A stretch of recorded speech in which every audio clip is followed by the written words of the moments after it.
Next to strapping yourself into a rocket, it's the next best thing to high-five your buddy, just clip his seatbelt, close the door, and then watch them blast off. So I grew up in a town in southern Maine, small town called York, Maine, went to high school there, and then from there went on to the Naval Academy with a brief one-year stop at the Naval Academy Prep School in Newport, Rhode Island. Turns out that was the greatest thing that ever happened to me because I matured tremendously, took the same courses that I took my freshman year at the Naval Academy, and really it set me up for success going into the Naval Academy. You know, I really had a good time at the Naval Academy. The first year is a drag.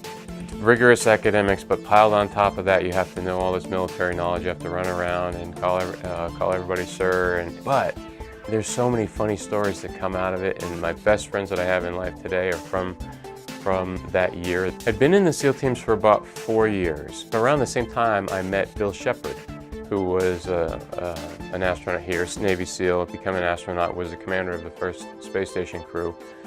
And in talking to him, I realized, hey, my background is kind of similar to his.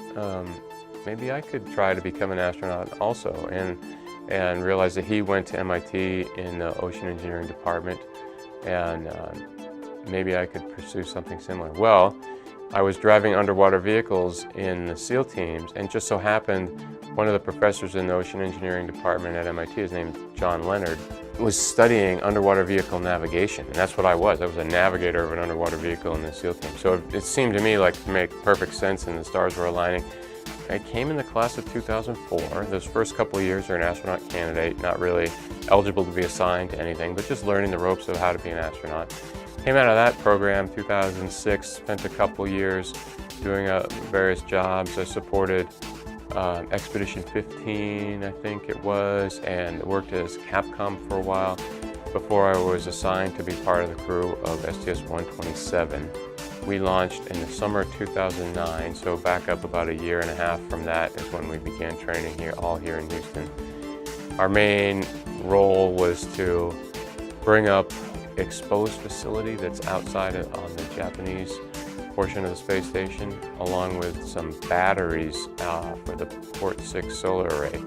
And then probably about 2010 or 11, I started training for Expedition 35-36.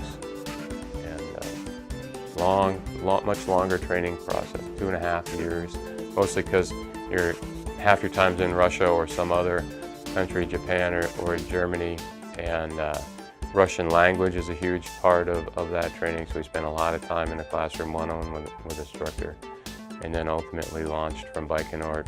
Spent 6 months up there. It was fantastic.